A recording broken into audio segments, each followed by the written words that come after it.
സന്ദീപ് വാര്യർ, കേന്ദ്രം വളരെ സ്ട്രോങ് ആയ സ്റ്റാൻഡ് സ്വീകരിക്കുകയാണ് കേരളത്തിന്റെ ആവശ്യങ്ങൾക്കെതിരെ. കോടതിയിൽ നൽകിയ നോട്ടിൽ അതാണ് പറയുന്നത്. ഈ ദൈനംദിന കാര്യങ്ങൾക്ക് ശമ്പളവും പെൻഷനും മറ്റും കൊടുക്കാൻ കടമെടുക്കുന്നു, അതുകൊണ്ട് കടമെടുപ്പ് പരിധി ഉയർത്താൻ കഴിയില്ല. രണ്ടാമത്തെ കിഫ്ബിയുമായി ബന്ധപ്പെട്ട് കിഫ്ബിക്ക് സ്വന്തമായ ഒരു സാമ്പത്തിക സ്രോതസ്സില്ല, അതുകൊണ്ട് അതിൻ്റെ ബാധ്യത കൂടി സംസ്ഥാന സർക്കാരിൻ്റെ അക്കൗണ്ടിൽ തന്നെ നിർത്തണമാണ് എന്നതാണ്.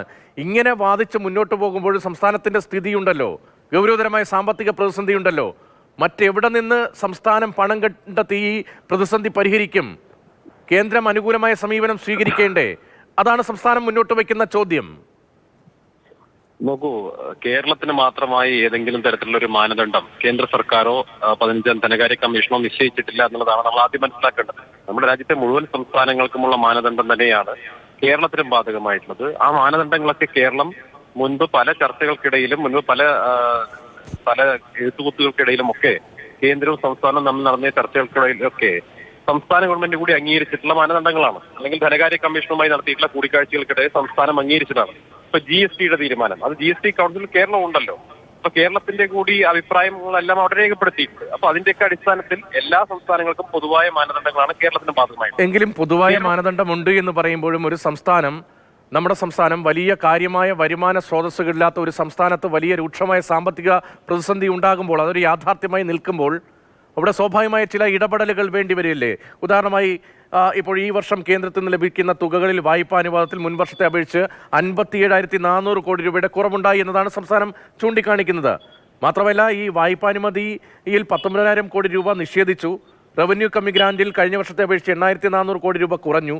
GST നഷ്ടപരിഹാരത്തെക്കുറിച്ച് താങ്കൾ പറഞ്ഞല്ലോ, അവിടെ ഈ 12,000 കോടിയോളം രൂപ ഇല്ലാതായി എന്നതാണ് സംസ്ഥാനം ചൂണ്ടിക്കാണിക്കുന്നത്. നികുതി വിഹിതം 3.58% നിന്ന് 1.92% കുറഞ്ഞു.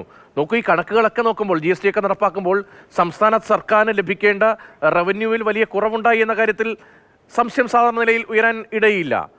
സംസ്ഥാനം ഒരു പ്രതിസന്ധി അഭിമുഖീകരിക്കുമ്പോൾ അതിൽ പ്രത്യേകമായ ഒരു പരിഗണന വേണ്ടേ? അല്ല, ഒരല്പ സമയം തരണം. കാരണം ഈ ഒരു ഒരു സംസ്ഥാനത്തിന് മാത്രമായി പ്രത്യേക പരിഗണന കൊടുക്കാൻ സാധിക്കില്ല എന്നുള്ളതാണ് ആദ്യം പറഞ്ഞത്. രണ്ടാമത്തെ പറഞ്ഞ കാര്യങ്ങളോട് ഞാൻ യോജിക്കണം. അതായത്, കേരളം വലിയ പ്രതിസന്ധി അഭിമുഖീകരിക്കുന്നു.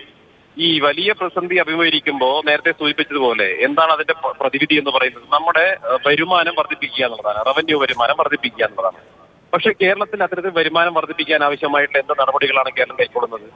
സാധാരണഗതിയിൽ സാമാന്യേന എക്കണോമിക്സ് അറിയുന്ന, സാമ്പത്തിക ശാസ്ത്രം അറിയുന്ന എല്ലാവർക്കും അറിയാം, കടം വാങ്ങിയത് തിരിച്ചടയ്ക്കാനോ അതിന്റെ പലിശ അടയ്ക്കാനോ വേണ്ടി വീണ്ടും കടം വാങ്ങുന്ന ഏതൊരു കുടുംബവും തകരും. അത് സാധാരണ വീട്ടമ്മമാരോട് ചോദിച്ചാൽ മതി. നമ്മുടെ വീട്ടിലെ ബജറ്റ് തയ്യാറാക്കുന്ന വീട്ടമ്മമാരോട് ചോദിച്ചാൽ മതി.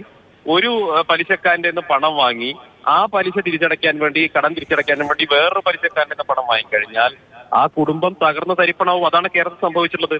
ഇവിടെ അനിൽകുമാർ വലിയ കാര്യം പോലെ പറഞ്ഞല്ലോ, കേരളം ടോൾ പിരിക്കില്ല, അതല്ലെങ്കിൽ കേരളം പണം തിരിച്ചടച്ചോളാം, കേരളം ടോൾ പിരിക്കാൻ പോകുന്നില്ല എന്നാണ് ഞങ്ങൾ കേന്ദ്രത്തോട് പറയുന്നതെന്നൊക്കെ പറഞ്ഞല്ലോ. ഇത് ഏതിന്റെ കാര്യത്തിലാണ് പറയുന്നത്? കിഫ്ബിയുടെ കാര്യത്തിലാണ് പറയുന്നത്.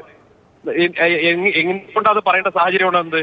ദേശീയപാത വികസന authority, national highway authority of budget borrowing നടത്തുന്നുണ്ടെങ്കിൽ ആ നാഷണൽ ഹൈവേ അതോറിറ്റിക്ക് റവന്യൂ സോഴ്സ് ഉണ്ട്, ഇൻകം ജനറേറ്റ് ചെയ്യുന്നുണ്ട്. അവര് എങ്ങനെ?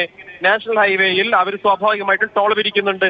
നമ്മുടെ രാജ്യത്ത് ക്വാളിറ്റി ട്രാൻസ്പോർട്ട് ഉണ്ടാവണമെങ്കിൽ അതിനകത്ത് ഇൻവെസ്റ്റ്മെന്റ് നടക്കണമെങ്കിൽ സ്വാഭാവികമായിട്ടും എന്ത് വേണം? റവന്യൂ ജനറേഷൻ ഉണ്ടാകണം. അത് സാമാന്യേന ഈ എക്കണോമിക്സ് അറിയുന്ന എല്ലാവർക്കും അറിയാം. നിങ്ങൾ വൈകാരികമായി ജനങ്ങളെ കൈയെടുക്കാൻ വേണ്ടി, കൈയടിക്ക് വേണ്ടി സംസാരിച്ചിട്ട് കാര്യമില്ല. കേരളത്തിൽ റവന്യൂ ജനറേറ്റ് ചെയ്യുന്ന പദ്ധതികൾ കിഫ്ബി നിക്ഷേപിക്കാതിരിക്കുകയും കിഫ്ബി എടുക്കുന്ന പണം മുഴുവൻ വരുമാനം ഉണ്ടാക്കാത്ത സ്ഥലങ്ങളിൽ കൊണ്ടുപോയി നിക്ഷേപിക്കുകയും ചെയ്തതിന്റെ ഭാഗമായിട്ടാണ് ഇത്തരത്തിലുള്ള പ്രതിസന്ധി ഉണ്ടാകുന്നത്. പണം തിരിച്ചടയ്ക്കും എന്ന് പറയുമ്പോൾ ആരുടെ കയ്യിൽ നിന്നാണ് പണം തിരിച്ചടയ്ക്കുന്നത്? AKG സെന്ററിൽ പ്രിന്റ് ചെയ്യുന്നുണ്ടോ? ഇല്ലല്ലോ. ഏത് തരത്തിലാണ് പണം നമ്മൾ ഉണ്ടാക്കുന്നത്? വീണ്ടും സാധാരണ ജനങ്ങളെയാണ് നമ്മൾ ടാക്സ് ചെയ്യുന്നത്. എങ്ങനെ? നമ്മൾ സെസ് പിരിക്കുന്നുണ്ട്, പെട്രോളിന്റെയും ഡീസലിൽ നിന്നാണല്ലോ പിരിക്കാൻ കഴിയുന്നതിന്റെ അങ്ങേയറ്റം നമ്മൾ സെസ്സും നികുതിയുമായി പിരിക്കുന്നുണ്ട്.